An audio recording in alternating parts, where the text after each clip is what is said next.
how to get answers on Microsoft Forms. In order to do that, you may follow up this method. So open up Microsoft.com and you may head over to that and sign in into your account once you are in this interface. Once you are signed in, what you will be finding is you will be finding this. So you may head over to any of the templates or scenario where you would like to view the answer, get the answers for. For example, let's head over to the option called quiz. Just go ahead and click on it.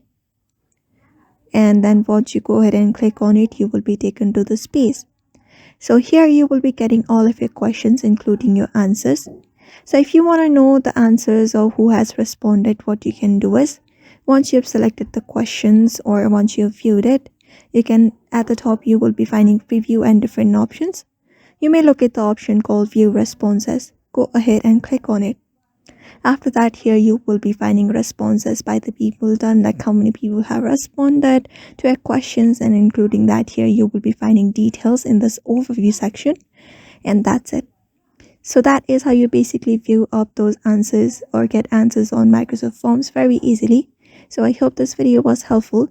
Give it a thumbs up and subscribe for more tips and tutorials, and we will see you on the next one.